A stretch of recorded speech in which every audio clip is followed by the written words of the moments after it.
All right, guys, we're back. It's Timothy here with Mana Rocks. Thanks for joining me today, doing another Theros draft. The league goes down, I think, tomorrow, so I figured I would pump out at least one more here.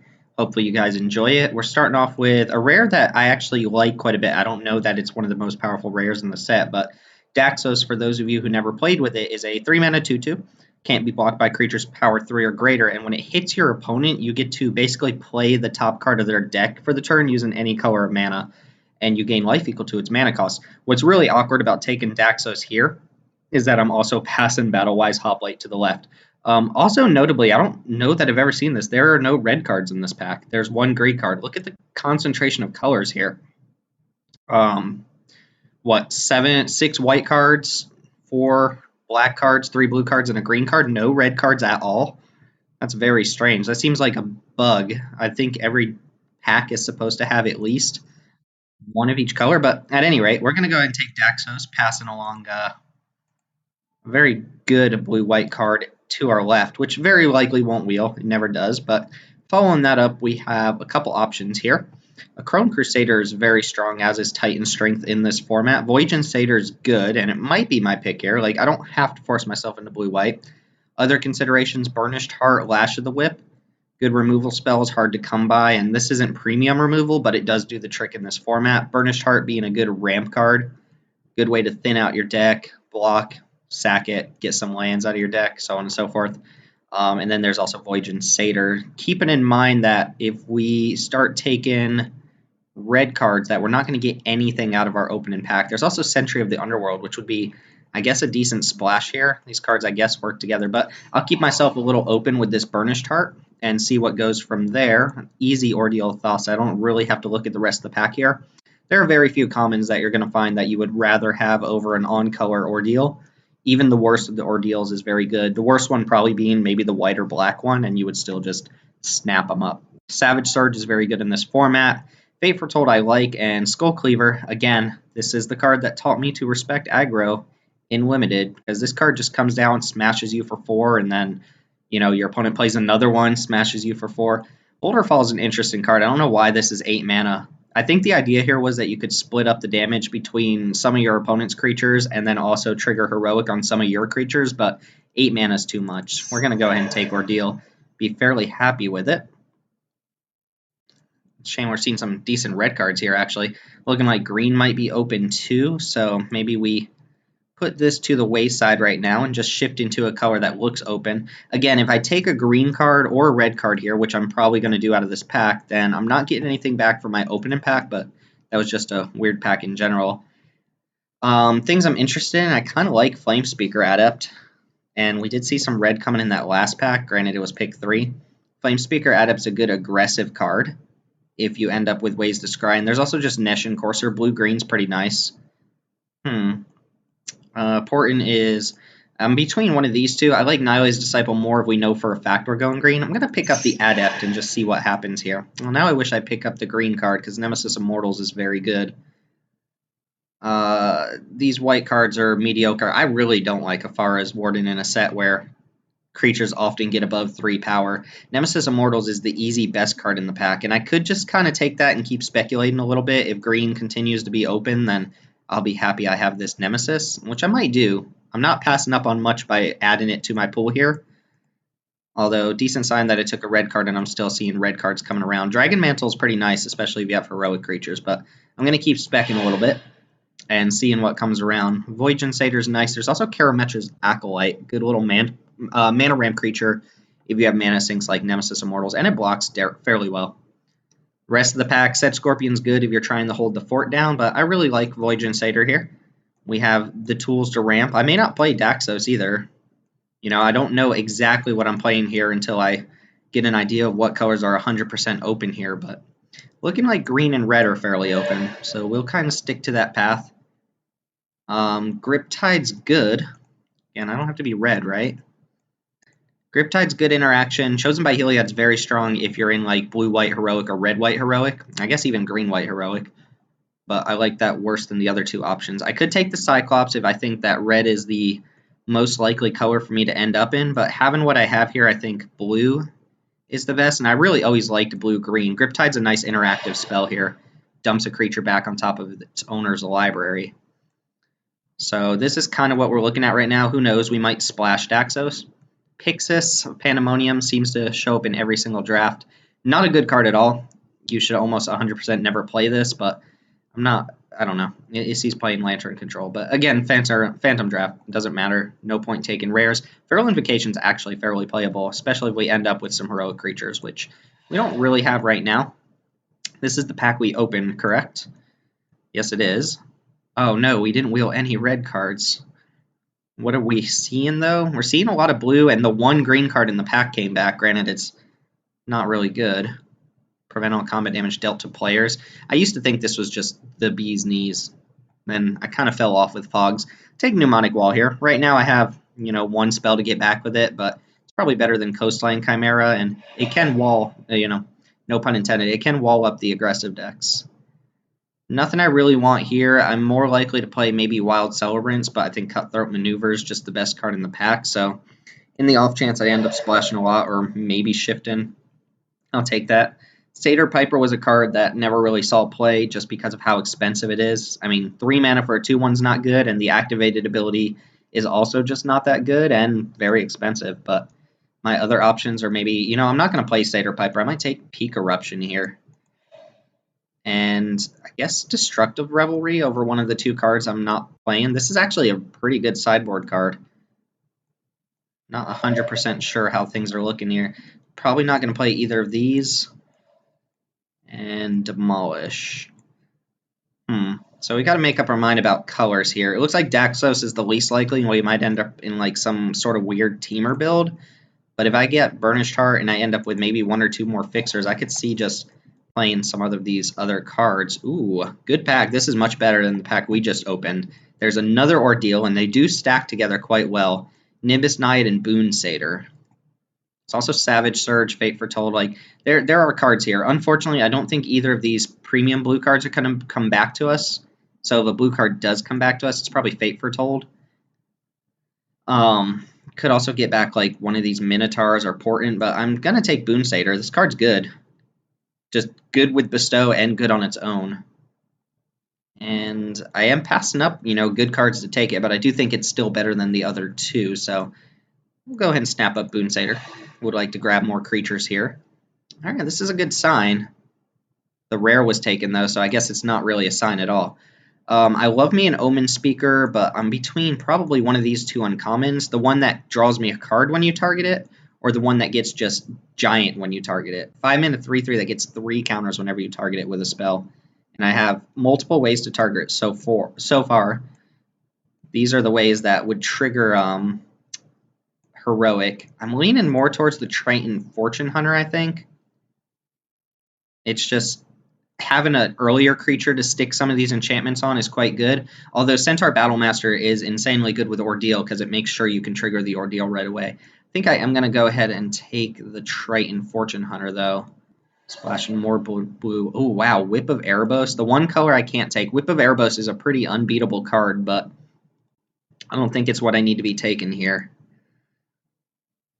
since I'm not going to be playing black. I mean, Burnished Heart can fetch up double black, but I'm already kind of stretching with what we have here. Like, if I just look at blue-green cards, this is what I'm looking at, and I really only have one way to splash at the moment. Granted, Void Insider can also help with 1 black source, but I don't think this is the correct call here, as good as it is. Me, I might take Sedge Scorpion or Dissolve. Maybe even another Griptide would be good. Griptide is a good tempo card. If you get down an early attacker and you can just start slamming in, maybe your opponent's off to a slow start. I always liked Sedge Scorpion. I kind of like Dissolve too, though.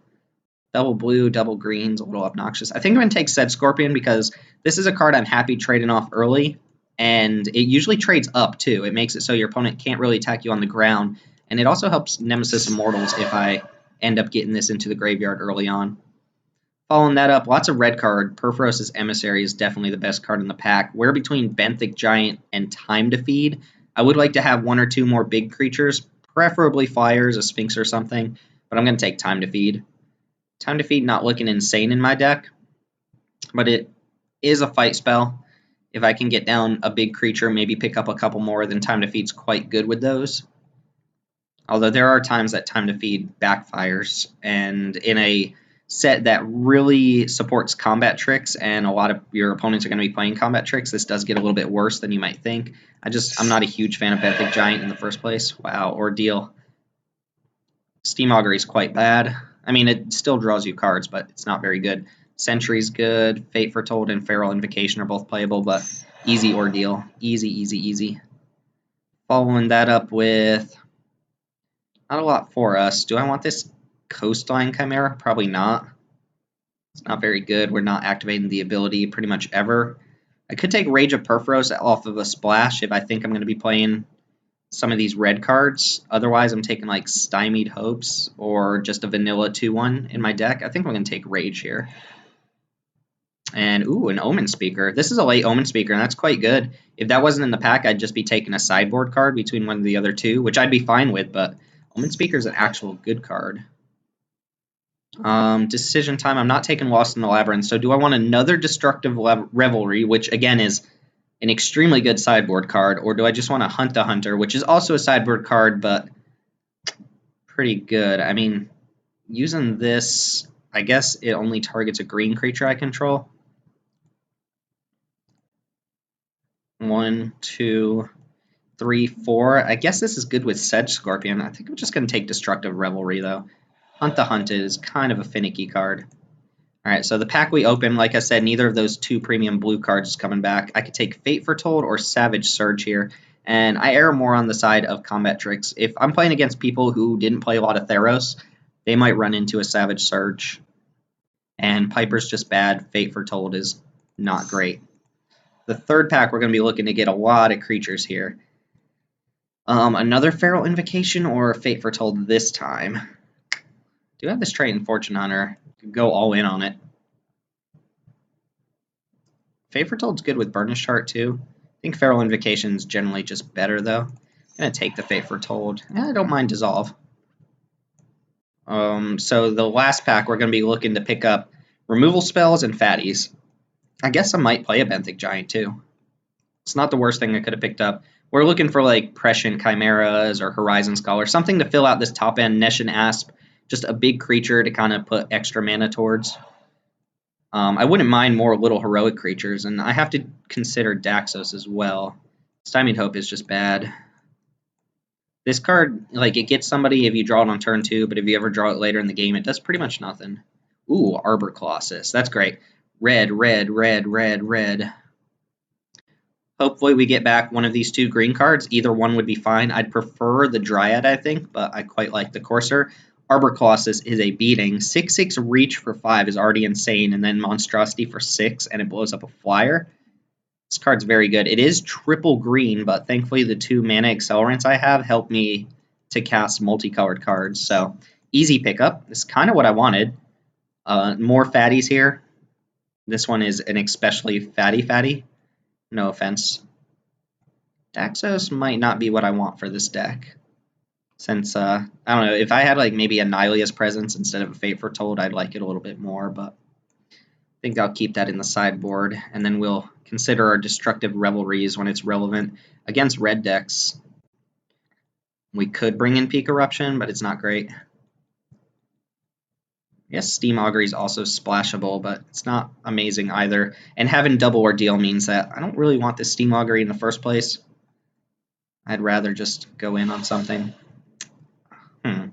Alright, so options here. Karametra's Acolyte. Good way to ramp into some of the more expensive activations on some of these cards. Leaf Crown Dryad as a decent bestow creature. This is one of the worst bestow creatures, but it's still fine. And all bestow creatures are just good on their base because, you know, they have early game and late game applications. There's also a Sedge Scorpion, but I think I want one of these two instead. Labyrinth Champion I think is quite good. But again, we're not splashing super heavily. I might take the Acolyte here. I like having access to the additional mana that it provides and a decent blocker. I might get one of the Leaf Crown Dryads back. One reason to take Leaf Crown Dryad here is because it does make my Ordeals better if I have a 2-drop and I can follow up with Ordeal, since I don't have a lot of 2-drops here. But that's fine, I think. I might actually get this Acolyte back. No, I'm going to take the 2-drop for pretty much the reason I just explained. More 2-drop's going to be better for me. Don't really need the other Burnished Heart, I don't think. Savage Surge, Aqueous Form, Nylea's Disciple are all pretty good. Kind of leaning towards the Disciple. Aqueous Form I'd be more interested in if I had more heroic creatures, which I think I only have the 1. And I do want to add more creatures to the deck. I'm only on 11, so these combat tricks start to look worse if I have less creatures in the deck. So Disciple's good. Curse of the Swine, I remember that being a quite good card. Go ahead and take it. Could also take Traveler's Amulet and Triton Tactics, which is insanely good if you have a lot of heroic creatures, but we're not really looking to do that. Curse of the Swine is strong, though. If my opponent starts playing, ridiculously strong creatures, I can exile a bunch of them and turn them into 2/2s. It doesn't help if I have no board presence, but it does help me against people who are playing like a lot of flyers or, creatures I can't really interact with. Follow that up with another Disciple over, say, a Benthic Giant. Doesn't look like we're going to get that big flyer we hope for. Another Griptide. Oh, no, I'll take Voyage's End, actually. Voyage's End, I think I mentioned the last time in the last video, is just very good in this format. As a generic bounce spell with a Scry tacked onto it, it's very good against people who are spending a lot of mana on Monstrosity or Bestowing and stuff like that. And, I already have 1 Griptide, so I'd rather have the first Voyage's End before the second Griptide, I think. Good, cheap, interactive card. Especially against people who go all in on 1 creature with some auras and stuff. It helps counteract that. Alright, this has a nice curve to it. The problem being that it doesn't have a lot in the way of finishers. There's that Nylea's Presence, but Horizon Chimera is actually very good. Good sign that I'm getting it. And I think this is the last opportunity. Timuret, I remember being a little awkward because you don't usually have a lot of fodder to sacrifice to it. I used to open this card constantly. I always hated it. But Horizon Chimera, easy pick here. Okay, another Horizon Chimera. Actually, that worked out for us quite nicely. This adds a lot of flying damage and, incidental life game's nice. Try to Fates is a little slow. Not that we were going to play it anyway. And I do like Annul as a sideboard card, but picking up 2 Horizon Chimeras in a row adds quite a bit of what I wanted to the deck here. So this actually looks, pretty significantly good. And we're wheeling a 3-mana 3/3. I'm happy with that. This card's good. All of these red cards are good. March of the Return I never really played, and Lost in the Labyrinth's pretty bad. Acolyte came back anyway, so good call on taking the Leaf Crown Dryad, although it looks like I might have gotten that Dryad anyway. Blue-green, obviously very open, considering what I just got there. This is a late Kragma Warcaller, too. If anybody is in Minotaurs, they're getting hooked up. But I have quite a bit to do with my mana now. Another Dissolve. I might not play 2 Dissolves. Sure as heck not playing this vanilla 1/2. Okay, so I think I'd want Benthic Giant out. Mnemonic Wall seems decidedly poor. It's going to be probably a 17-land deck, as most decks in Theros are. Nope. And the last pick, Scourge Mark, last pick, Land. Alright, so that third pack went quite well for us, I think. We picked up another decent removal spell. So we have some removal. We have, like, Time to Feed, Griptide, Voyage's End. What we're going to have to do is leverage our cards like Savage Surge and Feral Invocation Boon Satyr to try and use them as pseudo-removal. I don't think I'm really much interested in splashing some of these cards here, although if I play against a deck with tons of artifacts or enchantments, I could see bringing in Destructive Revelries, maybe even Rage of Perforos. Daxos, unfortunately, despite being my first pick, I think is going to sit in the sideboard this time. So I want to cut 3 cards here. I think Benthic Giant can probably come out. Although, it is a large, uninteractable card.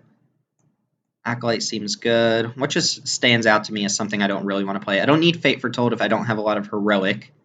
So that can definitely come out. And then cut 1 more card. Definitely don't want to play 16. I have 3 Accelerants too. Don't underestimate the ability of Burnished Heart to just get 2 lands out of your deck. Even if you don't need the lands necessarily, deck thinning is a real thing. Don't really need Dissolve, but I think I'll play it. I think I'll certainly play it. Disciple. I like having these Disciples. They just, at the very minimum, they gain you 2 life, sometimes even more than that. Do I want this Dissolve in my main board when I think I'm going to be majority green here? Yeah, I'm very heavy green. If I cut Dissolve, then that makes Curse of Swine my only blue card. think I like that. So let's go and cut Dissolve here, cut the counter spell, and just run what we've got here. Looks like we're going to be probably not. I probably just to be on the safe side, since I do have blue cards I want to be casting early, I'm going to do 9 and 8 instead of like 10 and 7 or something like that. So we'll do a 9/8 mana base, and hopefully we get to ordeal some people, play some big fatties, blow up some flyers, and gain some life. These cards all incidentally gain life, which is, good. So I like having those in the deck. And these are the type of decks I really enjoy drafting. Just blue-green with some monsters on the top end, some combat tricks. These are always the decks that made me really happy. Those are like the all-in heroic decks. But here's the deck. Hope you guys enjoyed the draft, and I'll see y'all here in the matches in just a minute.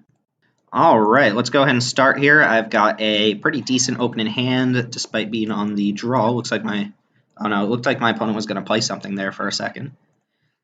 But being able to go like Voyage Satyr into Burnished Heart and crack it is pretty nice, although I don't have a big creature to really take advantage of that at the moment. Don't mind Omen Speaker from the opponent. It means I'm not going to be under a lot of aggression. And I'm not really trying to attack him right now anyway. Plus they went double bottom on the Scry, which I guess is just value. Alright. Shaboom. Play the Satyr, pass the turn. Could try to get him with like Feral Invocation next turn. Don't really want to use Feral Invocation on this Satyr though. I mean, I could get him to use a combat trick here if that's what they want to do. I don't really need the extra mana from this, I don't think. If they want to use a card from their hand to go ahead and kill off my Voyage Satyr, I'm fine with it. Looks like they were just trying to sneak a damage past me, which is a fine thing to do. Do I want to get blown out by Stymied Hopes here? Oh, I can't actually, because I have Voyage Satyr. So I'll go ahead and cast Burnished Heart and pass. Voyage's End, quite nice here. I mean, if I draw like Arbor Colossus, I can just cast that next turn. It is a 5 mana 6/6. Ooh, black mana. Casting something here. Heliod's Emissary, that's a good one. Whenever it attacks, it taps one of my creatures down. I can get him with this Feral Invocation, though. I could even go...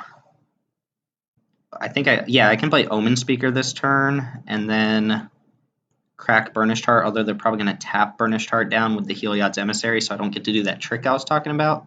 But maybe I get to go like Feral Invocation something, and then Time to Feed and kill their guy. I think I'm just going to play Omen Speaker here. Although the Scry is very awkward if I'm going to be shuffling my deck anyway, so maybe I want to do something else this turn to get advantage of that Scry. Like, I could attack with something and then go Feral Invocation in response, or I could also just sit behind Voyage's End for a turn. I don't think there's much I need to do. Also, I could... this is another also. I could just sack this now and then play Omen Speaker and just take a hit off this. I think that's fine.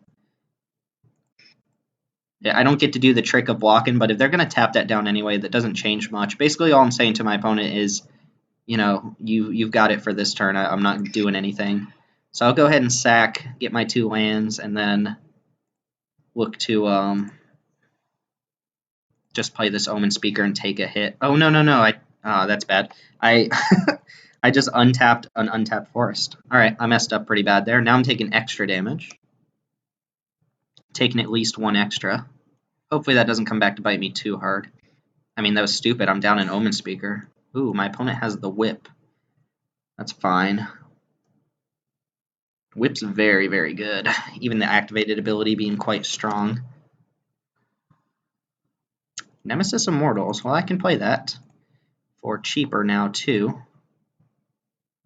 So I can play it for 1, 2, 3, 4, 5 mana. And can also play Omen Speaker here and just let my opponent get another hit. Could also Time to Feed to kill Heliod's Emissary, which they could whip it back at some point. Not too worried about that at the moment, although it is something to keep in mind is every creature I kill, they can get back with that Whip of Erebos at some point. If they attack next turn with Heliod's Emissary and tap down Nemesis, I think that's fine. I'll just play Omen Speaker here to set up my next draw. Take another hit. I mean, this Omen Speaker should be down. It's super bad that I messed it up. I don't want the Forest. Do I want a Neshin Courser? It's not terrible. It's something that trades, stops Omen Speaker, works with the spells in my hand. I think I'm actually going to bottom that. I'd like to just find more relevant creatures here. And I would rather, if they tap this down, be able to block Omen Speaker. I can get in for 1 here. It's not going to matter too much, but...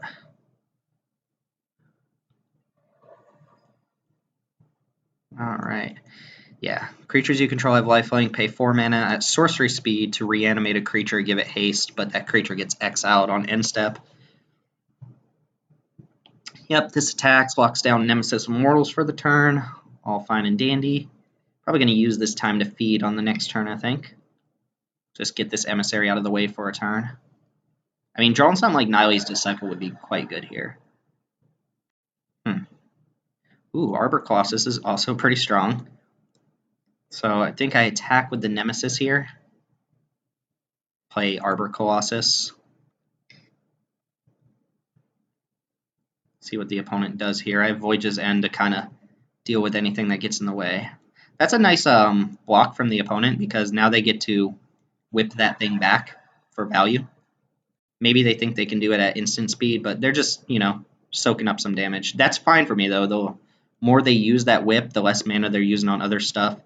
And I should be able to outpace them with just big creatures here, I think.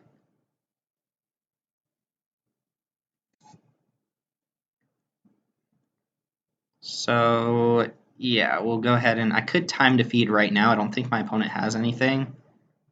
I'm not going to do that, though, without Voyage's End back up. So I'll just take the hit I have. And this can only be done at sorcery speed, which a lot of people who play this in Commander, I guess, forget about that. This is not a creature I really want to use Voyage's End on, though, on account of them being able to bestow it to a different creature. But, I mean, this is still a game here. My opponent's going to gain a ton of life off Whip, but if I can get these big creatures going, it's going to be hard for my opponent to deal with them. Arbor Colossus also just shuts down flyers. Alright, I assume this attacks into Colossus, taps Colossus down. Not going to block. They didn't bring back Omen Speaker. Or maybe they'll do it on second main. If not, I'm a little suspicious as to what they could have. Just going to take the hit again. I could flash in Feral Invocation and try to block this with one of my other creatures, but again, I don't want to get blown out. My opponent does have 3 cards in their hand. Alright, Unicorn's not going to do too much this game. Savage Surge is a nice one against Heliod's Emissary. They didn't bring back Omen Speaker, so maybe they just have something in hand here. This cost 1 less to activate and 1 creature in graveyard, so this costs 8 total, which I have, but I'm not going to do that. We'll go ahead and bring in the champs and look to do like Savage Surge next turn. Opponent's going to take it. That's fine. Awesome. Could go time to... Maybe I go time to feed here now.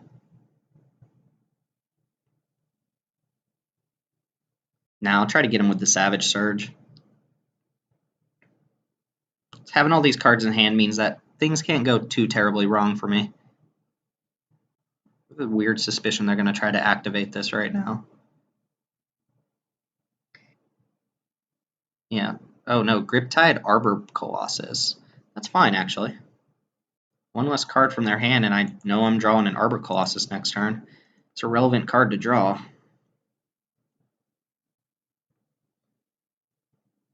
So what I might actually do here, since they have, 2 cards, I might go for the Feral Invocation on, like, Omen Speaker or something and just try to eat Heliod's Emissary. And if that doesn't work, I have a backup plan. I have 2 backup plans. So I imagine when Emissary attacks, it sends Omen Speaker down.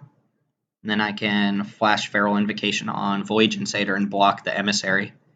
Take no damage this turn. Maybe take 1, maybe 2 if they reanimate this Omen Speaker. And then I'll be in a pretty commanding position.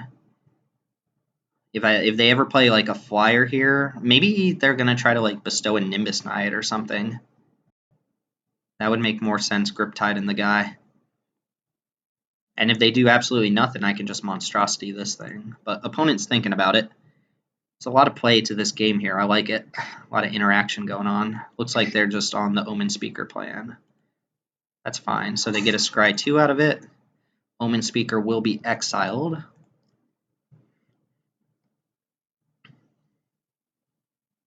Let's see what they do with their scries.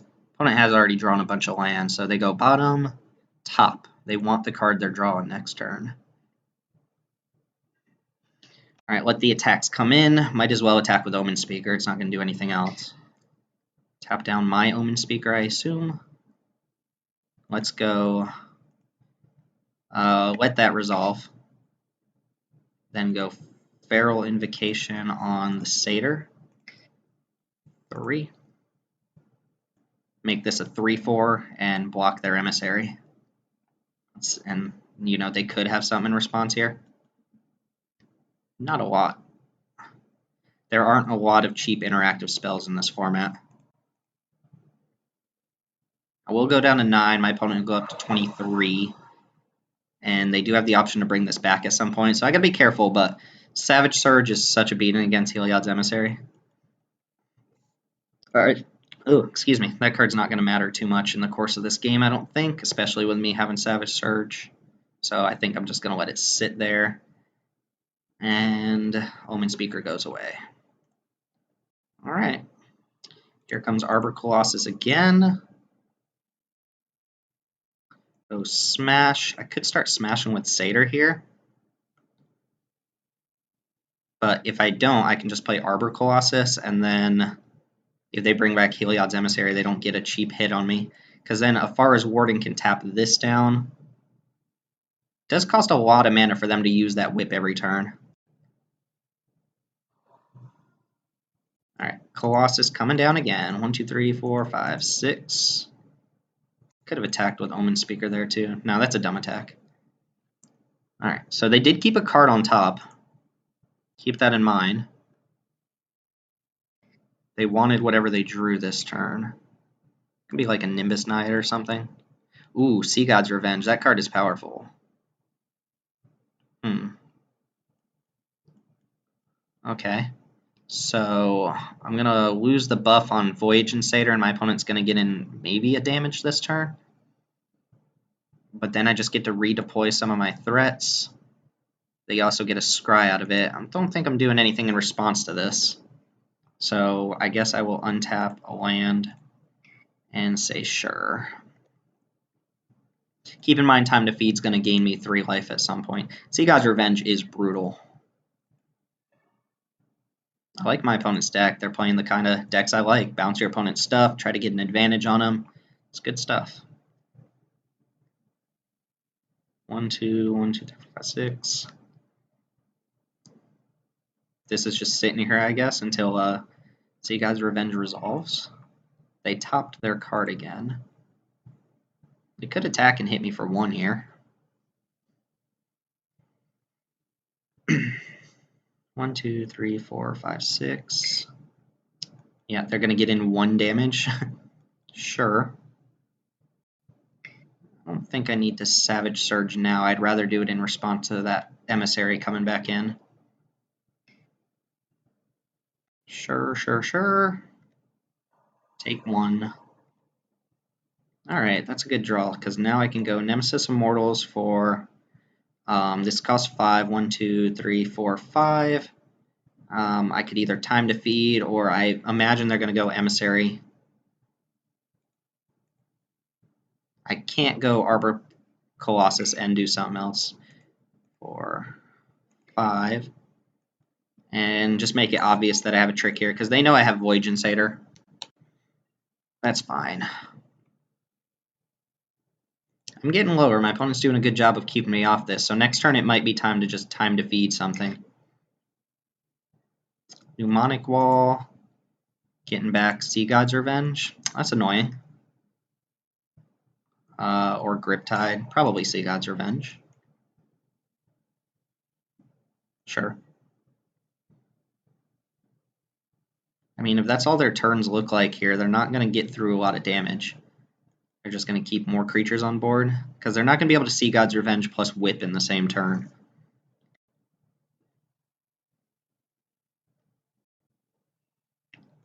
Griptide. So I guess here, I like the idea of going Time to Feed on something just to constrain their resources even more. The thing is that like them having Sea God's Revenge doesn't pressure me unless they're hitting me with creatures at the same time. So I could go just Voyage Insator, hold up Griptide or something like that. See if they want to go for whatchamacallit again.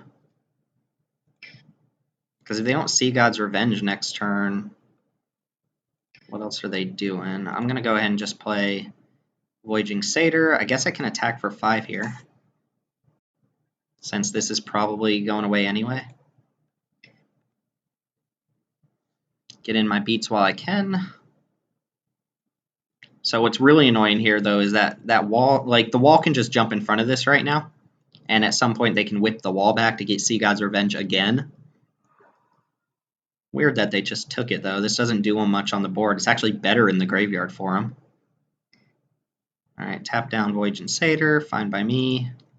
I think this might be the turn I go Savage Surge. But we'll see if they want to go Sea God's Revenge or not. 3, 4, 5.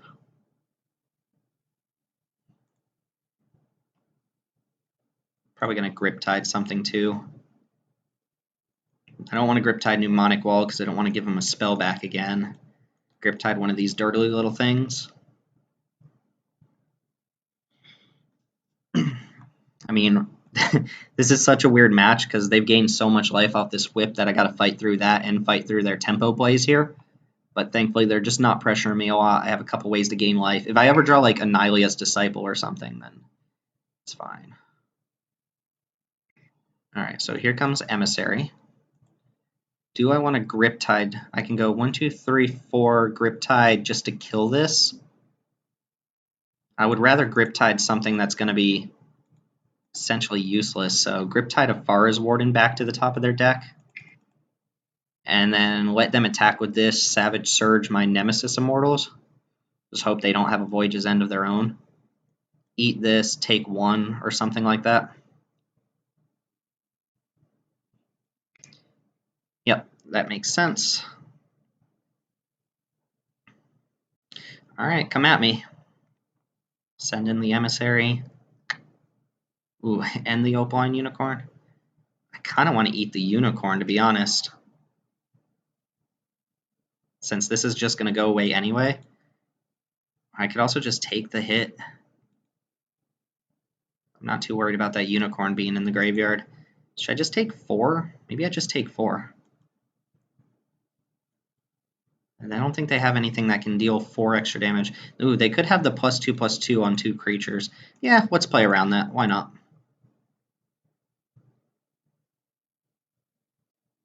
Dauntless Onslaught, I think it's called. It's 3 mana, 2 target creatures get +2/+2 until end of turn. Oh, they do have a spell in hand? Jeez, they have a Voyage's End. Alright, keep eating through it, I guess. I will take 4 here.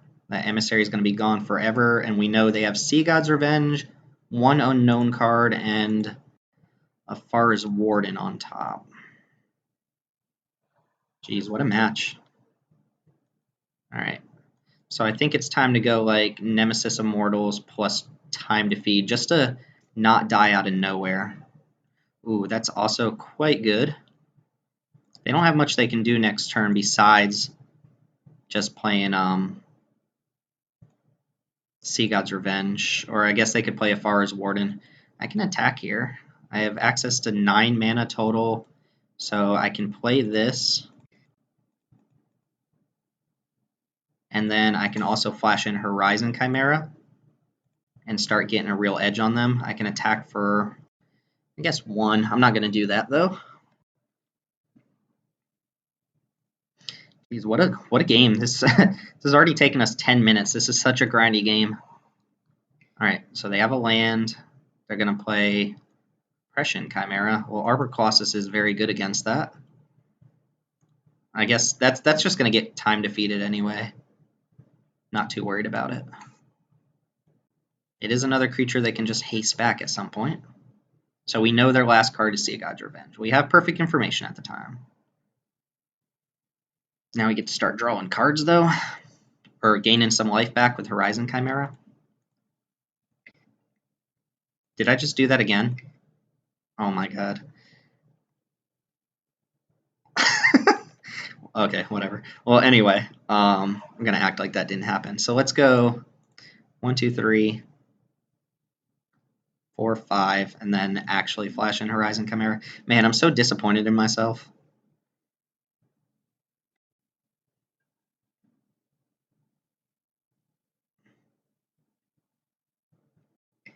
God, that's so obnoxious. And that's twice I did it too. And I'm recording. Makes me look stupid. Why are they not blocking with this Mnemonic Wall? Alright, so if I play Arbor Colossus, they have to see God's Revenge in order to just not get hit by this. I could also just go 1, 2, 3, 4, 5, and then time to feed. That way they can't bring back Chimera and also see God's Revenge in the same turn. So, although I'm 1 mana away from being able to activate this monstrosity ability and just kill that Chimera, I'm going to go ahead and time to feed now. Kill that, targets, doesn't matter what I target. They are going to gain 3 life, but so am I.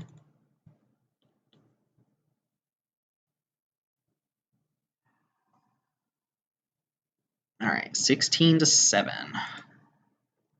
Keep it going. Alright, so their hand is Sea God's Revenge and a Far's Warden. They have enough to bring back Chimera and play a Far's Warden, but Chimera doesn't do anything. They might just spend this turn bouncing my stuff again and attacking me for like 1 or something.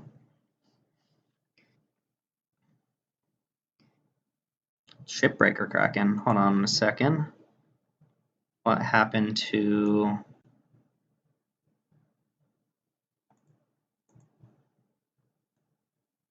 What happened to... Oh, did they shuffle at some point?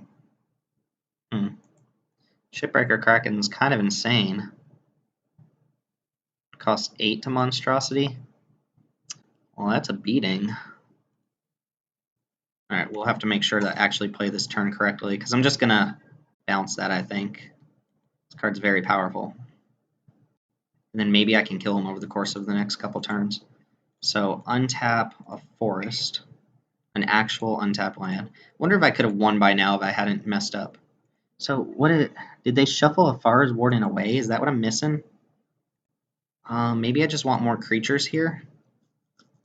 Just flood the board with creatures. Could also go monstrous on this. Because they have 2 in hand. Now we know Shipbreaker's one of them. I must have missed something at some point. Either, I don't know whether the second card in hand is a Far's Warden or Sea God's Revenge. I'll have to think about that. I'm going to put this on the bottom. Just hope to draw more fatties or something. Untap, start smashing. Ooh, Boomsater's good. Alright, we will go ahead and jam. Could jam with the whole team here. They could bring back Prescient Chimera at instant speed. I can blow it up in response if that's what they do. Do I need the extra mana from this? 6, 7, 8, 9. Not really. Yeah, I guess I'm going to get in that 1 extra point of damage. Might end up mattering. I expect this to block now. If they block here, they take 6, technically 5. They go down to 11.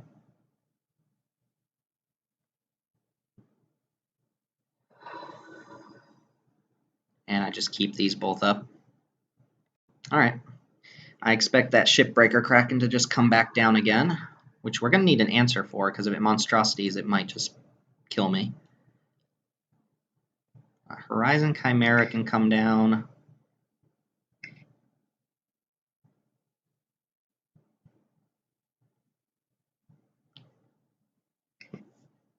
Oh, bouncing. Okay, I'm actually happy with them using their turn to do that.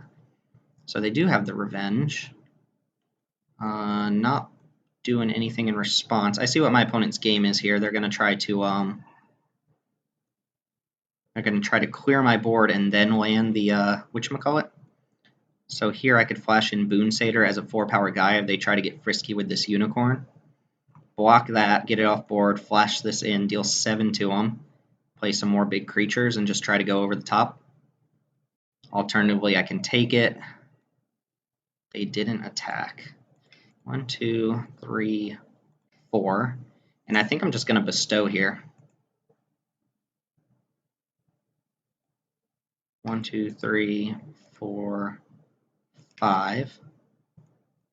Because that's going to start dealing 7 in the air, put them on a 2-turn clock, meaning they have to bring something back. Leaf Crown Dryad puts me at 9. I have still just 1 creature in the graveyard. Alright, I guess Horizon Chimera gets in there, and then we play 4, 5. If I had 1 more creature, I can actually play both of these. Alright, well, let's attack with Chimera first.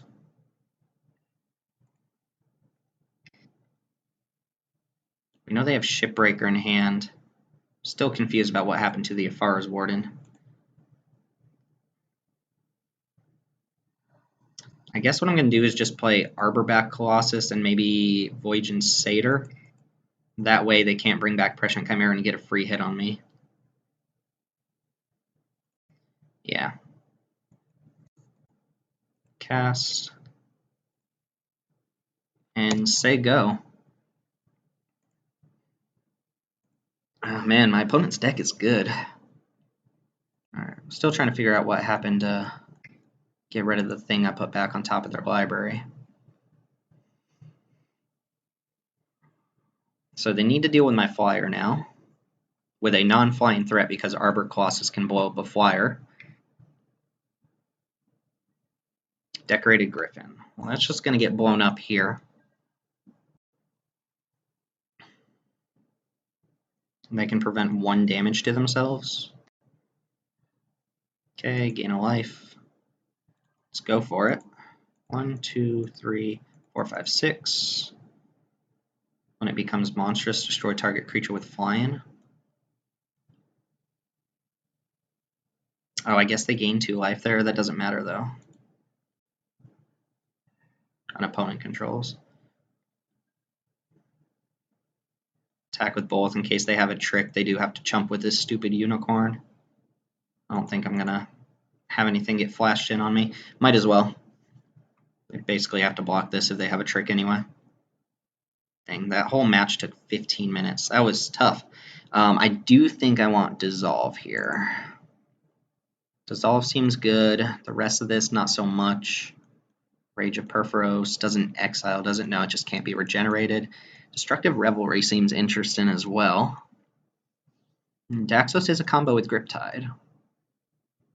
Destructive Revelry. I mean, this blows up Opaline Unicorn, Whip of Erebos. I guess we didn't see too much else. Curse of the Swine's pretty good against them since it exiles their creatures. Makes them worse off with the Whip.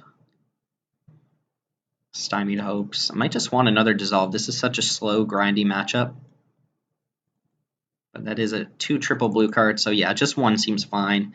And then what are we taking out here? My opponent's got a lot of interactive spells, so I don't want to bring in more like super expensive cards. Time to Feed seems decent. These Ordeals seem a little bit worse when my opponent has Griptide, Voyage's End, so on and so forth. Sedge Scorpion seems unnecessary in this matchup. It's really only good against the big fatty stuff, but it's not going to come down to that swinging into this. Besides, Shipbreaker Kraken can just lock it down anyway. Voyaging Satyr Ordeal is nice. Yeah, I'll keep this.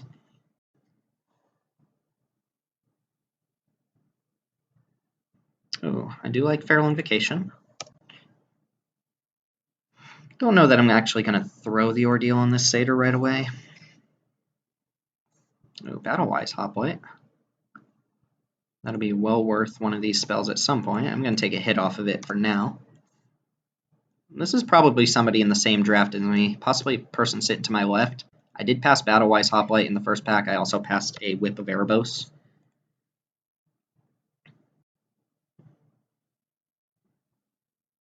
And I'm only 2 turns away from casting Arbor Colossus. So they're Scry, they go top. Looks like they might be listing a land this turn, though.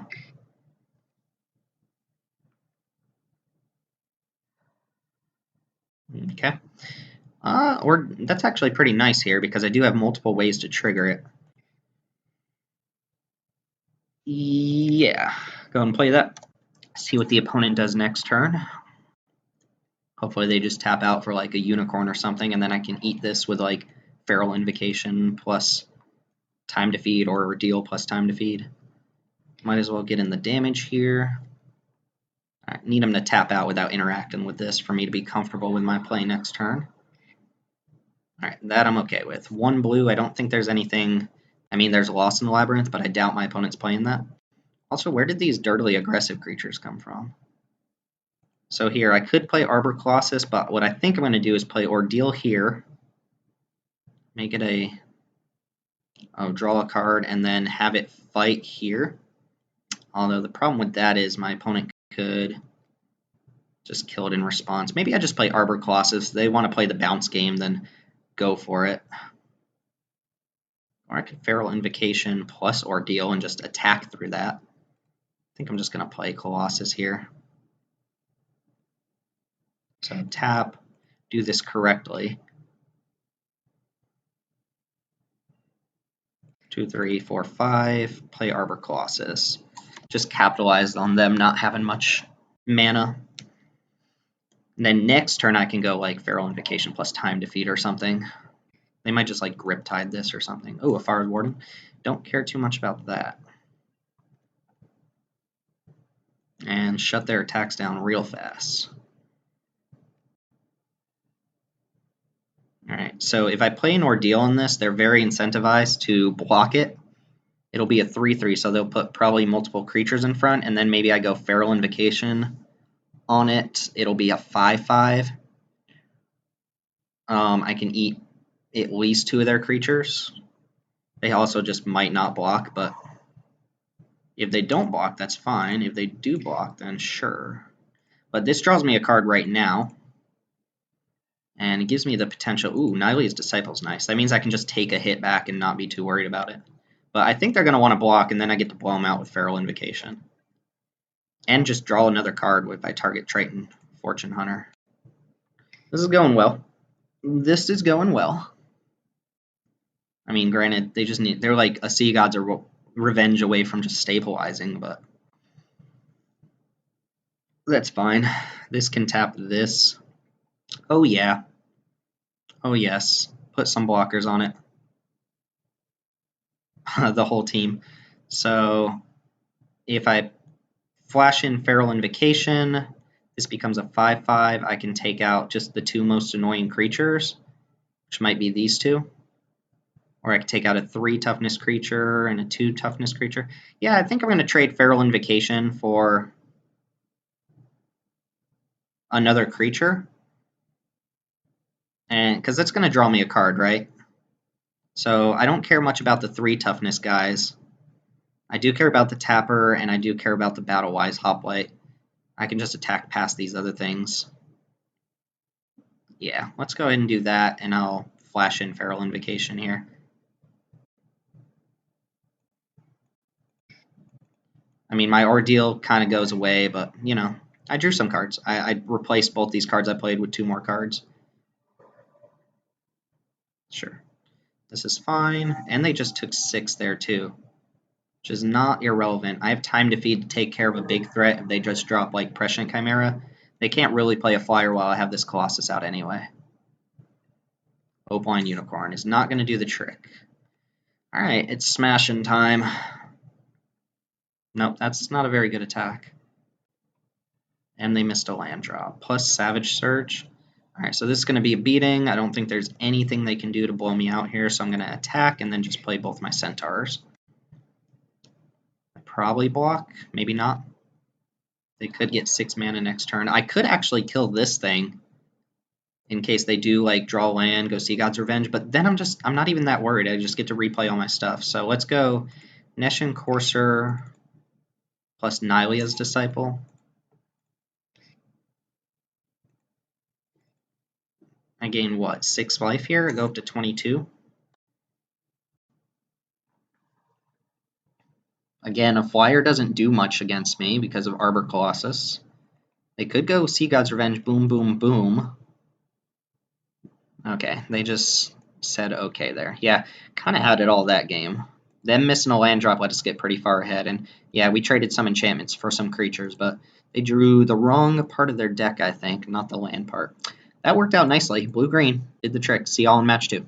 Alright, how y'all doing, lovely people? We are in match 2. And let's look at our hand. So, kind of a slow hand, but Disciple is good at keeping us in there, and Curse of the Swine can take care of anything if they go like all in on a creature. So, being on the play, I'm reasonably happy with this hand. It's not amazing, though. I mean, it does beat pretty hard. We go Disciple into Colossus. Ooh, Boon Satyr helps a lot with this. Let's play a dorky 2-drop and pass the turn. Vaporkin. Alright, Vaporkin's good. That's going to get stopped by Arborback Colossus. Or not Arborback Colossus. Actual Arbor Colossus. Not to be confused with that card from Aether Revolt. Was it Aether Revolt or Kaladesh? Alright, I'm going to take 2, Flash in Boon Satyr. Hopefully they just put a dumb enchantment on this. Or play another Vaporkin, then I can smash them back for 4.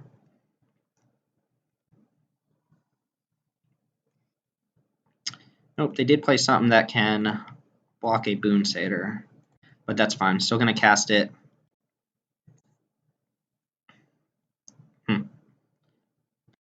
See if they want to block. If they do, I'll play. I'm certainly going to play this before combat, just so I maximize the life gain here. And then offer them the trade. My 3-drop for their 3-drop, basically. Yeah, that makes sense to me, and we'll go and ship the turn back. I do feel good about having Colossus plus Curse of the Swine. Just means that most things they play aren't going to be able to stand up to this Colossus. Or they play like some dumb Death Touch creature, I have a way to deal with it.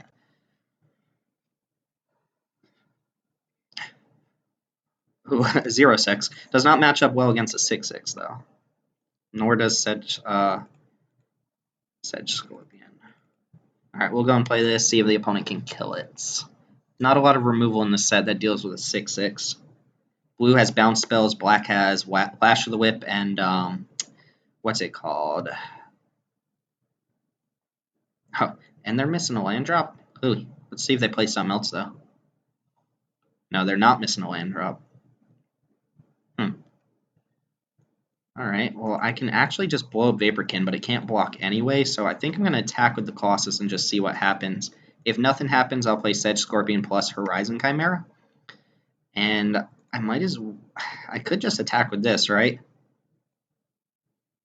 It's not blocking either of these creatures.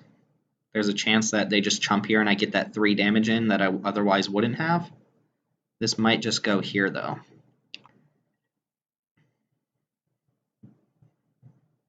Sure. Interesting whether or not they would have blocked this if I had only attacked with that. Unless they have a game for or some sort of card to deal with this Colossus. Not a lot that deals with it. Lash of the Whip is only -4/-4. It took 6, so Sedge Scorpion's going to come on down, and then I'll flash in Horizon Chimera. And again, there aren't a lot of creatures they could play here that really deal with the Colossus. I guess if they deal with Colossus, I'm not in great shape. But Horizon Chimera is still pretty good. I expect Vaporkin to attack me. In fact, there's no reason not to attack with it.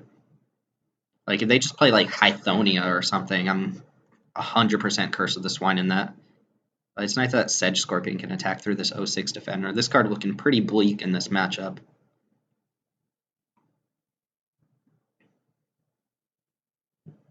I'm not going to count my opponent out, though. They have 5 cards in hand. They could just go land, Sip of Hemlock, or something like that, and then, you know, I'm not completely crushing them. But if they just play like a creature here, then Arborback Colossus gets to continue doing its thing. Keep in mind, this can become a 9/9 at instant speed for 6 mana. Pretty absurd.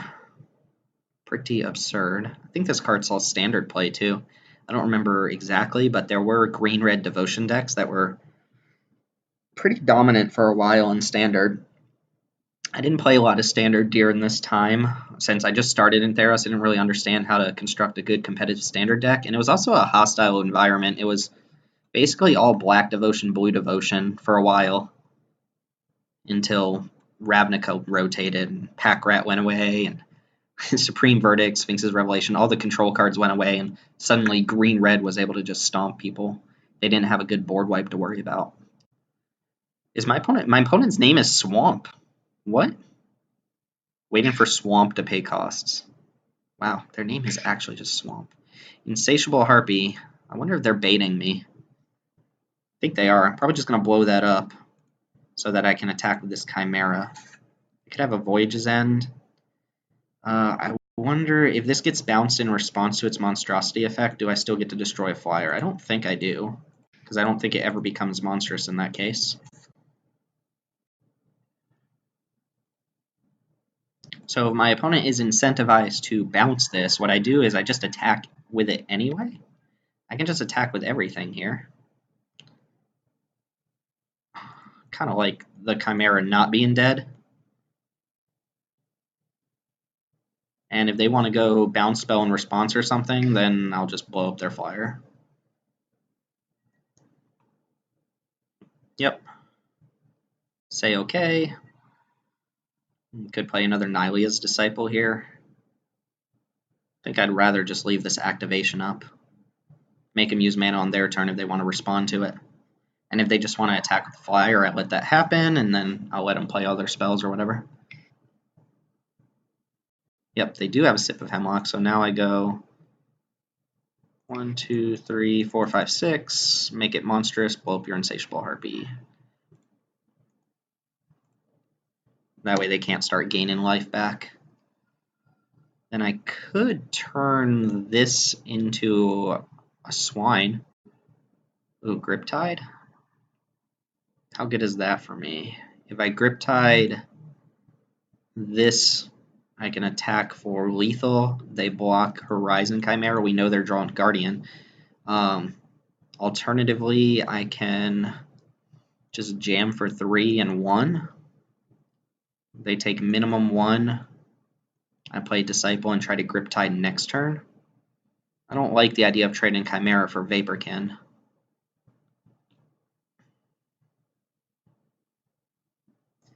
I'm kind of leaning towards just playing this Disciple and attacking with these two.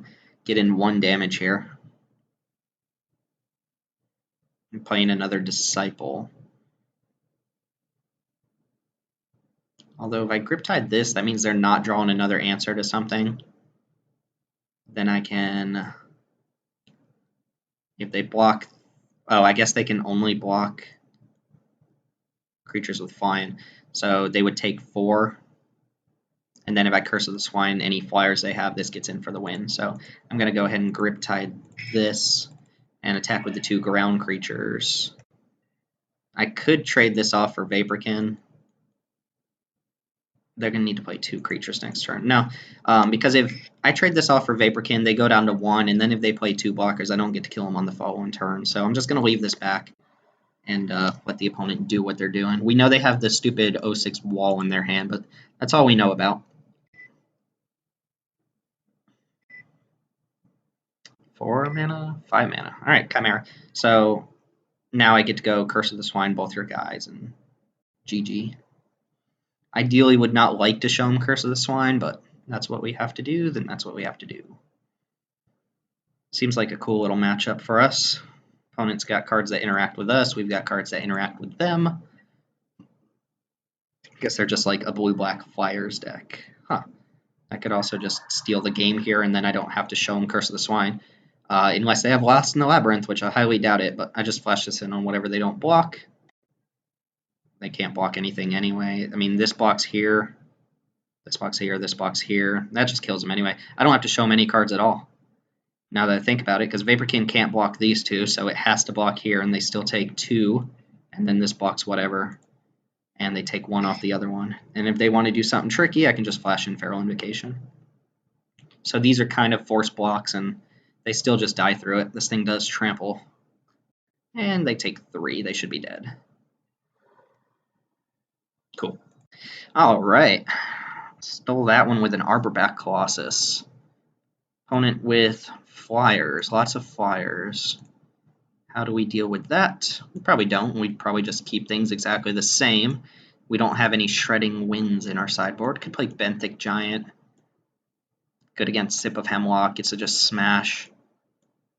Mnemonic Wall. Doesn't really do anything. Stymied Hopes.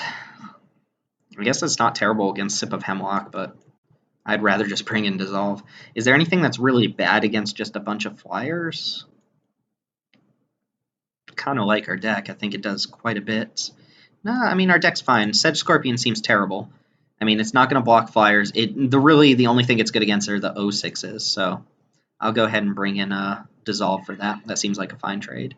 Sedge Scorpion not really living up to its name here. What's really weird about Sedge Scorpion is, I think it was in Born of the Gods, it might have been Journey in the Nyx. They just printed another 1/1 Death Touch for black. Do have to mull this hand. Gross. Probably going to mull this one too. It needs to hit 2 lands in a row for it to be viable. This I'll keep, but I'm not happy with it. Opponent did go down to 6 as well. Alright, Forest on top is a start. We're going to have to draw very well to make this count. We're going to need Voyage and Satyr. Burnished Heart would be a pretty good draw, because it would get us up to Nemesis Immortals. And I guess we have Griptide in case things go horrifically wrong for us, but that only does so much if I'm not adding to the board. Opponent, Scry. Both of our Scries went on top. All right, being at 5 is not a fun place to be, especially with a hand like this, where Ordeal's a dead card for most of the game, and our other cards are super expensive. We do have a lot of 2-drops, 3-drops that can get us back in this game if we fall behind, like the Disciples and whatnot. So we'll see, but we are waiting for Swamp here. Man, they thought pretty hard about that. Witch's Eye. Equipped creature has 1, tap, scry 1. Alright. I mean, I'm glad that that's their turn 1 play and not something that's going to pressure me, although this does give them some advantage over the course of a game. But when they scry down to 6, that's what they have. Ooh, Vaporkin. Alright, so the beats are coming. We'll just sit here not doing anything. This is a... So I'm not really going to do this, but one thing you can do is put an Ordeal on an opponent's creature, and then if it sacrifices, you'll draw the cards. The only problem with that is you're giving that creature a bunch of extra damage, which is not a thing I want to do. Play something? Okay, they have the 0/6. Alright, so they're not pressuring me, and we've drawn kind of all the lands we need. So now our goal here is to just draw some interaction. Hope our opponent doesn't start playing anything obnoxious. They're missing a whole color, but the Witch's Eye is going to shine here because they can put it on their defender and start using that for something. I do have Griptide to kind of deal with things, but they're going to be able to get out of this hole a little easier than I am, I think. I assume they just equip here. Alright, they're down to 2 cards, but again, they get to start doing some scries. I don't really want to Griptide Vaporkin, but we'll see. Like, if they scry on type, I might put Vaporkin on top, because that gives me basically a turn of not getting hit by it. Well, next turn, basically, and they'll draw Vaporkin. Let the scry happen. Let's see what they do. I might just Griptide this. Oh, I guess I F6. I didn't get a chance to do it. I need to turn off auto yields. I'm going to take one more hit off Vaporkin here. So they might just play something else, like go land, Prescient Chimera. I want to Griptide that instead. No, another Guardians. And I'm... okay. Arbor Colossus is great against my opponent. Do I want to Griptide now in the off chance that I draw something I want to play? Probably. Who knows? Maybe they Griptide that to the bottom if they're looking for swamps. Then I don't have to worry about it at all. So this effectively deals with it for the next turn and the turn after. And I have Nemesis Immortals coming up, which Nemesis plus Ordeal can start eating through these Guardians. If I ever get to pop this Ordeal, that should put me back in the game pretty nicely. But it's 4 turns from now. They're likely to draw some interaction or some way to deal with it with them being able to scry.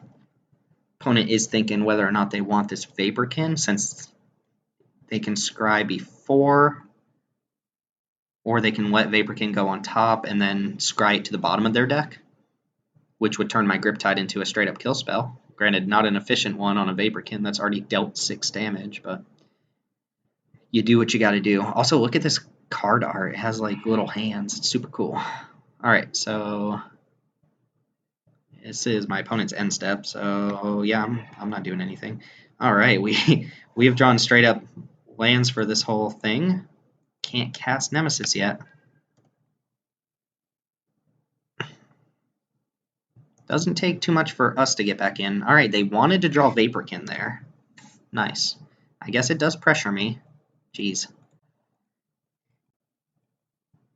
Alright, our first real play on turn 6.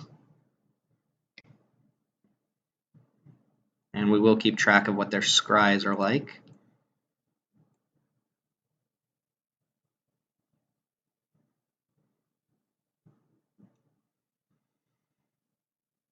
Time to Feed would be an awesome draw here. Just kills off their flyer, gains me some life back.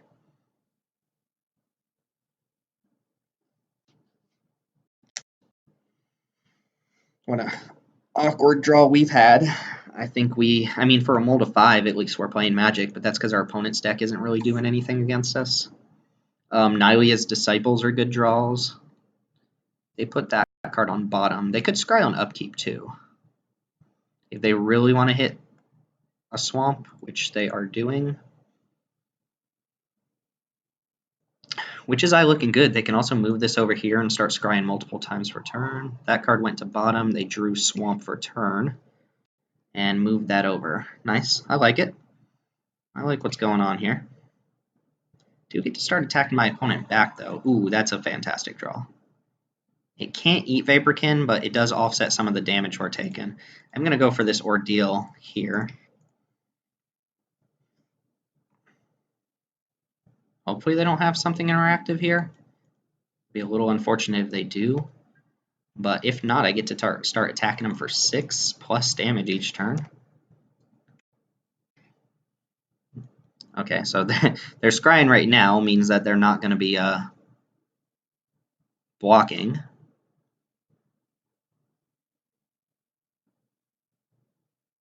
Alright, so they bottom whatever they saw there. They took 6, closing the gap real fast, especially with Horizon Chimera out. They did not scry on upkeep. Unicorn. Okay, it's not too threatening. Assume this Vaporkin's getting in here, and I get to flash in the Chimera. Let it happen. They do have double black now. I need 2 more solid turns of... This is nice. See what my opponent's doing is they're scrying, then they're moving this, they're scrying. They're digging through their deck pretty close. They'd want to hit a kill spell. What did they do? They bottom? Oh no, they chose not to scry there. 1, 2, 3, 4. Flash in Chimera. Start gaining some life back. Ooh, Burnished Heart? I guess that's fine. Gain my life. Attack for this much. Can I Monstrosity this turn? No, I have no creatures in graveyard. So if Nemesis gets to live through my opponent's next turn, then I get to draw 2 cards, which should kind of solidify this game here. But as is, I'm attacking for 10 this turn if they don't have anything, which I don't think they do. Play my land out. Go ahead and smash for 10 damage.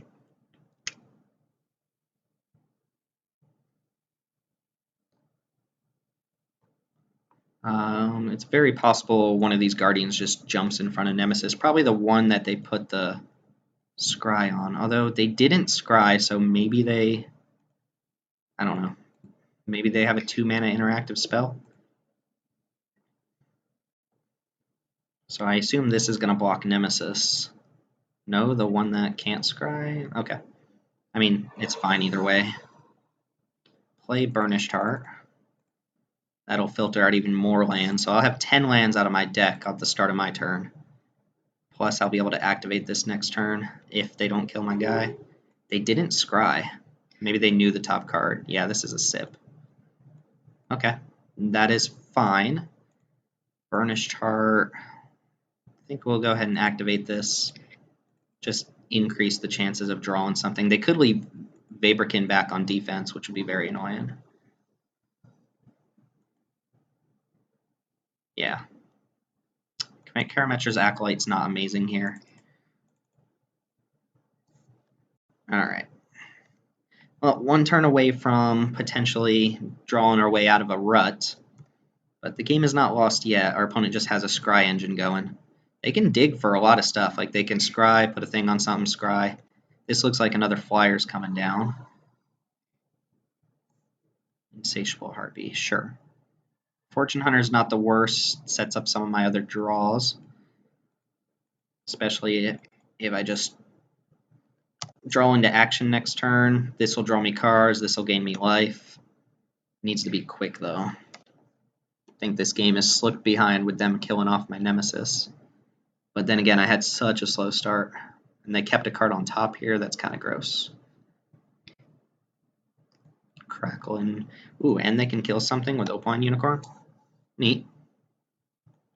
Probably do that right now to kill this off and get in for 4. Otherwise, I'm going to block with it. Oh, kill this off. Sure, they don't want me drawing out of this situation. Could go and cut my losses and just make this block now so they gain less life. Sure. Alright, Leaf Crown Dryad. I guess I can bestow that. Maybe it's better to just play it. No, bestow here. 1, 2, 3, 4, and pass the turn. Now I can block their creatures. If they kill the Acolyte, I can still just trade Leaf Crown Dryad for Vaporkin. I just need to find like Arbor Colossus or something here. But with them being able to scry every turn, I feel a little worse about it. I kind of want to bring in Destructive Revelry, to be honest. They bottom that. And scry on upkeep. Bottom again. Play a land. See if they play some. Nope. Alright. I mean, I'm going to make that block. Wonder if they know this has reach or they're just baiting me here. No, I'm assuming my opponent didn't know that this gives reach or they're doing something. No, they just didn't know, I assume. Alright, guess I'm going to attack here. I'm not too worried about taking much damage on the swing back. Try to close this gap. Yep, scrying, so not blocking. My opponent just needs to find a big flyer. Hopefully I have a defense against that. Alright, they kept this card on top. So they wanted whatever it was this time. Prescient Chimera. Alright, I can still block that. Time to feed would not be great. Witch's Eye is doing work this game. Bottom. Ooh, Curse of the Swine. How good is that for me? I can Curse of the Swine here and here. Actually, it'd probably just the Chimera, right? I could also hold on to it, wait for him to play maybe another big creature, and then get that as well. If I Curse of the Swine, Karametra's Acolyte, then I end up with two 2/2s of my own. But I think this is just better right now. Play the land. 11 lands, 6 left in the deck. Time to feed would still be a good draw. I'm going to hold on to this curse for 1 turn, I think. They did not. Oh no, they're scrying on upkeep. Okay. They're cycling through their deck. They're going to start hitting the same cards they've already scried to the bottom. They went bottom on that one. If they attack, I'm going to block. Although they know this has reach now. I mean, they threw away their Vaporkin, so I'm assuming they didn't know this gave reach. Scry again. Jeez. They went bottom, bottom, pass. Yes. Alright, big creature. Give me my Arbor Colossus. I have enough mana to play and activate and just blow that up. That would be insane. Even something that scries like Omen Speaker would be good here. Time to Feed is strong. So what I can do is go Curse of the Swine, go ahead and eat this, and then Time to Feed it and just start attacking for 3. Since my opponent doesn't have much going on, that might be the best play. I mean, I'm basically 2 for 1 in myself to get rid of this Chimera. I could also Curse of the Swine the 0/6 so that I can start attacking through that if that's what ends up happening, but I would rather this 0/6 not be something that can threaten my life total. Alternatively, I can just Time to Feed Opaline Unicorn and keep waiting for me to draw something and just hold on to Curse of the Swine in case there's some other big creature that comes down. So that might be what I do. I could just wait here. My opponent finds a kill spell. This doesn't work quite well anymore, so I think I'm going to do that and just start getting in damage on my opponent. X is currently 1. I don't want to curse anything else. So Scrying Response off of the eye, not the actual trigger on Prescient Chimera. They go bottom. We say sure. I'm going to go ahead and attack into that and see what they want to do about it. I imagine they don't block.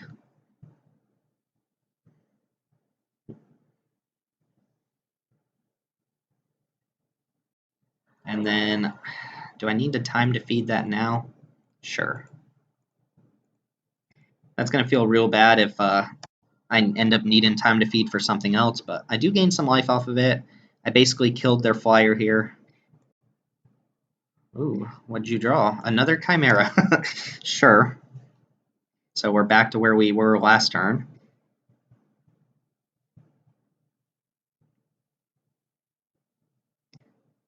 Scry, scry, scry. They kept this card on top. Ooh, Savage Surge is nice. Might be able to get him here. Because I think this is going to block here. And that's fine. I'll just let it happen, and then I'll try to Savage Surge on blocks and just see if I can get their Chimera again. Well, they kept on top, so I assume they're keeping on top again. Let's see what they drew. This is something big. Horizon Scholar, so just another big flyer. Savage Surge is going to trade for one of these. So they go bottom, bottom. All right, they've got to be back to the cards that they originally cycled to the bottom anyway, right? This is pretty insane. Yep, go ahead and send in that Prescient Chimera.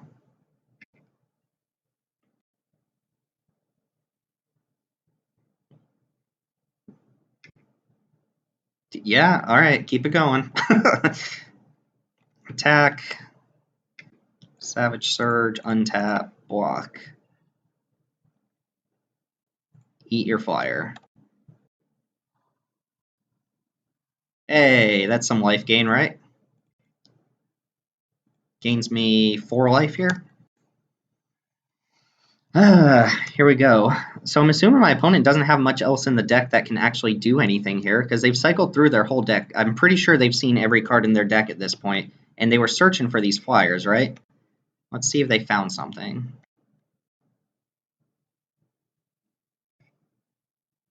Ooh, they got me. So now I need to draw something that deals with this Chimera. And that land is not going to do it. So I think I send in the goons and pass back. Maybe we can just race them. Although they're going to win this race. They're 3 turns from killing me here. Oh, they got me with that Lash of the Whip. I mean, that attack looked pretty, sketch. And they kept a card on top, so maybe they haven't seen everything yet. Or maybe those cards were just not relevant up to this point. They can attack me for 5. They choose to just hit for 4. Oh my god. Well, we've hit 13 lands. We have a couple more turns to kind of get in there. Drawing Boon Satyr would make it so that I could flash in on the Dryad and eat Horizon Scholar, or rather, trade Boon Satyr for Horizon Scholar. Oh, they accidentally drew, I think. Alright, Chimera's going to get in there again. Coming close to just dying here. Another Nylea's Disciple wouldn't actually be bad. Anything but a land, though. I'll put them in a position where if they have nothing, they have to think about chumping with this Unicorn now. Okay, fine by me. Alright, it's going to come down to my next draws, I think. They kept their card on top. That's not good for me.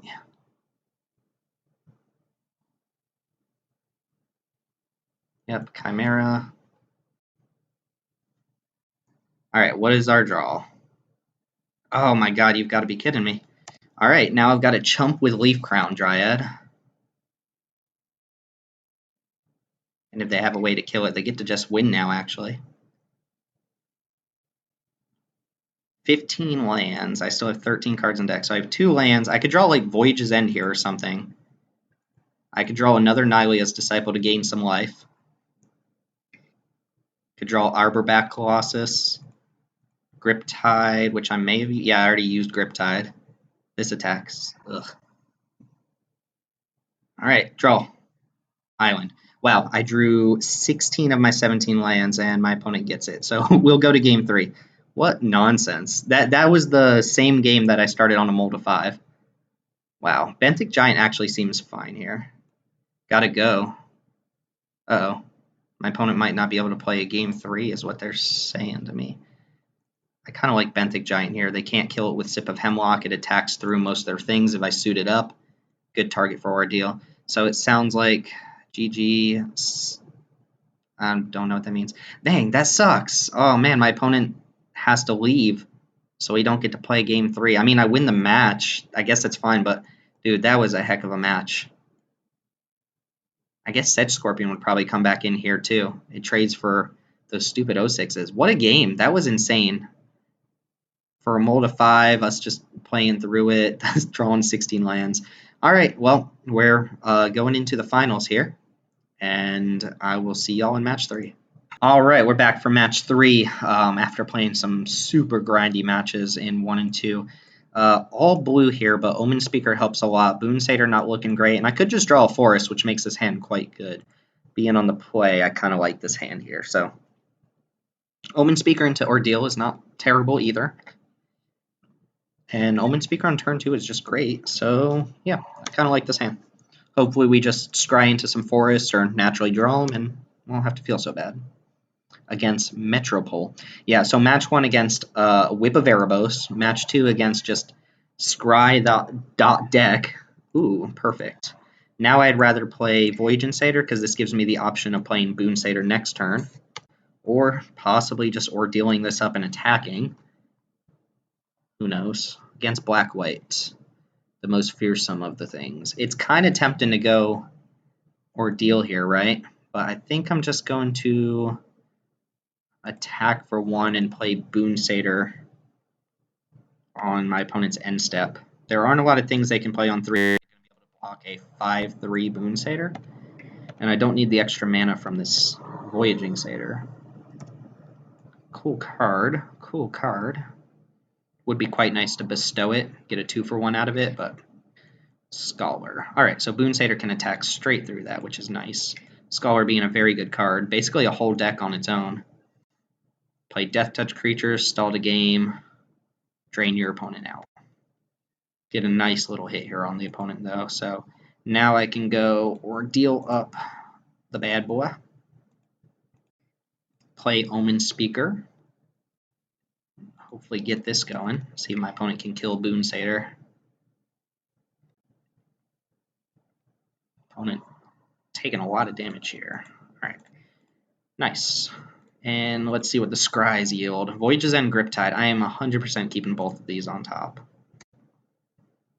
Actually, I don't know what order. I should have put Griptide first, then Voyage's End, so that the Scry from Voyage's End would reveal a new card rather than Griptide.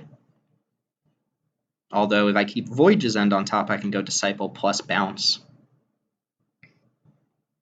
Hopeful Eidolon. Make a 2/5 lifelinker?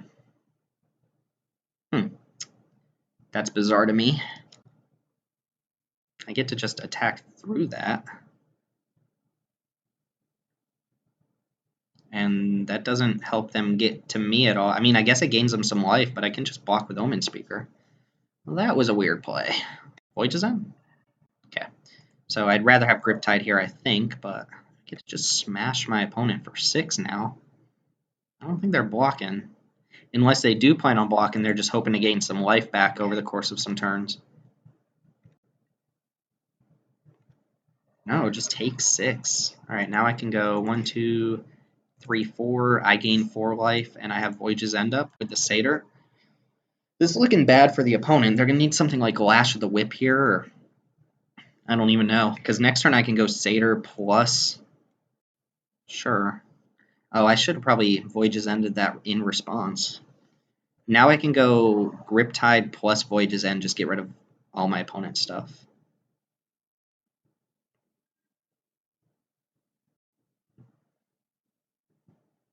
Although I'm not going to show them all these tricks if I don't have to. I'm just going to keep attacking with this thing.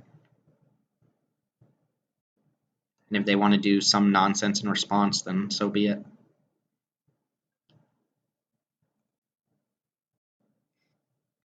Unless they want to take 7. Draw 2. God, the ordeals are messed up. Alright, well, drawing 2 lands does mean I'm less likely to draw more lands. Alright, I'll pass the turn back. They're going to drain me 1 here. I have 2 lethal attackers, though.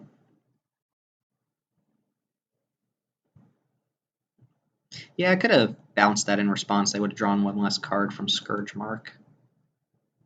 Wonder what the plan is, though. Looks like they're going to suit this up with something else. But I have a deck that's very good against opponents going all in on single creatures. Between Griptide, Voyage's End, and some of my combat tricks. Like, if they just play the Vigilance thing here, that's exactly what it is. We'll go ahead and Griptide. Make sure you're drawing that next turn, and I think I can win on my turn. Yep. Alright, well, that was an awkward game. I'm not sure why they played Hopeful Eidolon on that if they had no intentions of blocking in the first place. Against an opponent who's going all in on single creatures, my deck looks pretty good against it. Again, I really like the idea of these Revelries, but with Burnished Heart being my only mana fixer in the entire deck, I'm not a big fan of putting like a mountain in. I'd rather just, maintain the integrity of the deck. It's a dorky thing to say. I would like to maintain the integrity of my deck. Oh well, Curse of the Swine, also another good answer to people who go all in on one creature. Good hands. Fortune Hunter into Ordeal is good, although we are on the draw this time, not the play. So opponent's going to be able to get us. Nice curve, though. Well, kind of an awkward curve, actually, if you really think about it. So we're probably not playing this on turn 4. I mean, we could. We certainly could. Oh, opponent not playing anything. Wow, perfect draw. That was great. All I would need to make this hand really comfortable for me is a interactive piece here. So what I'm going to do just to maximize on mana... Ooh, Karametra's Acolyte. What does that let me do? If I play this turn, then next turn I'll have 7 mana. I could go like Shore Hunter or Fortune Hunter plus Chimera. I think what I'd actually rather do is just play the Chimera and start attacking and gaining some life here. The incremental life gain might be worthwhile against an opponent who is playing black-white because they tend to drain you out over the course of a game. Let's see what happens here. Disciple of Phoenix. So I'm going to reveal number of cards from my hand equal to their devotion to black, and then they make me discard 1. Well, that's fine. I'm going to go ahead and reveal probably land plus Acolytes. Let's actually... 1, 2, 3, untap. See, we learned how to do it. It took the whole course of a game, but we figured out how to cast our spells with Voyage and Satyr despite messing it up multiple times. Alright, so I get to reveal 2 cards. I choose the cards. Maybe I just show them this Courser. like here.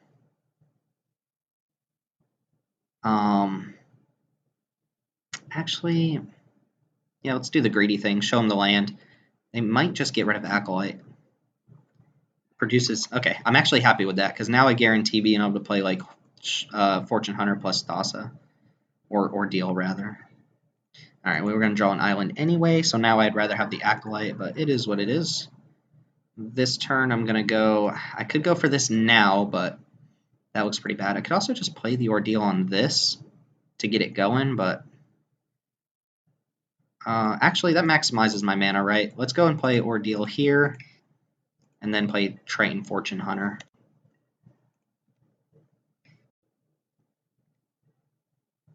It's kind of pressures my opponent more, deals more damage this turn. I do miss out on the card from the Fortune Hunter, but that's fine. Now any tricks I draw are going to be quite good with this Fortune Hunter. And they're going to want to kill this or play some blockers, otherwise it's going to start dealing quite a bit of damage. Oh, I do not mind them using a Scourge Mark. I'm assuming they have like Gray Merchants in their deck if no attack. Sure. Ooh, Leaf Crown Dryad. Well, now I can start doing that. I think that's going to just go here to draw another card. Although it would trade with one of these. Getting their Devotion to Black down might not be a bad idea, though. Let's attack with the Chimera first. And yeah, that was dumb. I should have played this and just offered the trade for Disciple. Because if they play Gray Merchant, they're going to drain us 4. Which isn't the worst. If they just spend their turn playing Gray Merchant, then I'm going to definitely be able to pop this Chimera. And if their best draw last turn or best thing to play was Traveling Philosopher, I'm not too worried about it. And this does draw me an extra card. Also gives me a 4/4 on board. Alright, well, now I'm not drawing that island next turn. This is how I justify my actions. I'm hoping this Chimera lives. Actually, I'm hoping to draw just another Ordeal. Granted, I'd probably put that on Triton Fortune Hunter. Maybe not. If they play another blocker, I just put it here, I draw 4 cards next turn. This becomes a 7-power creature, and I gain 4 life. Blue-green is amazing in this set.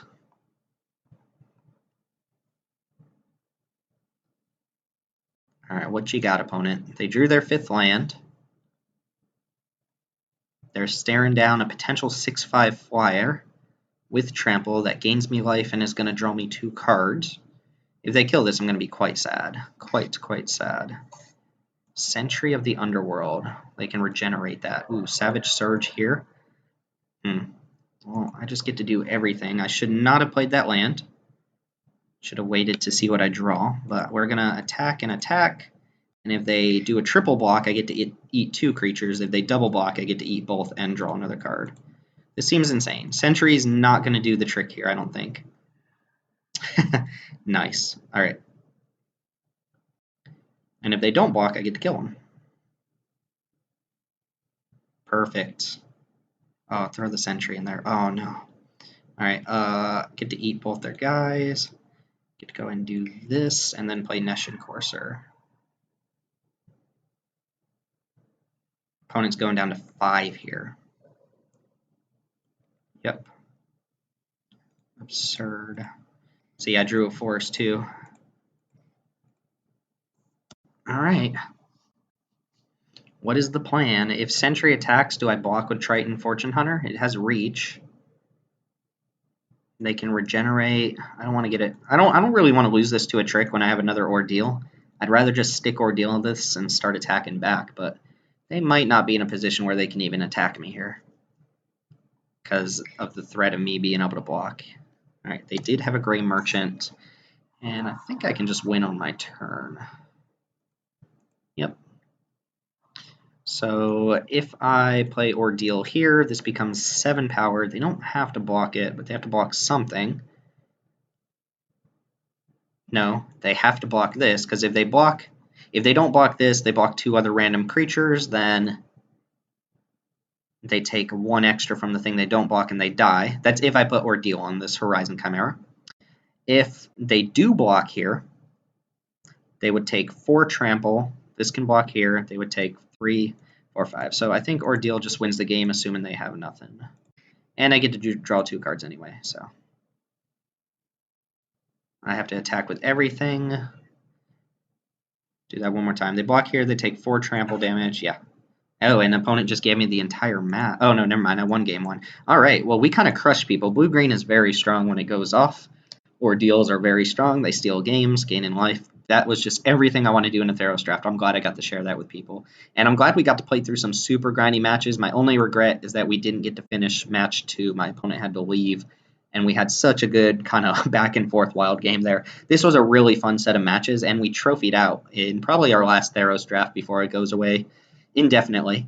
And I'm glad I got to share this with you guys. Again, Theros is just my favorite set altogether. I really love it. It got me into Magic. It keeps me playing Magic. And, you know, one day I'm hoping we go back to Theros and we can see a little bit more of the plane and some more mythology and stuff, because it is really awesome. The mechanics are great, everything about it. I could sit here and gush about Theros forever, but that's the end of the video. Thank y'all for watching. My name's Timothy with Mana Rocks. Remember to like, comment, and subscribe. Thank you to those new subscribers I've gotten recently. I don't know you all by name, but I do appreciate you subscribing to the channel and hanging out with me. And as always, keep tuned for more content.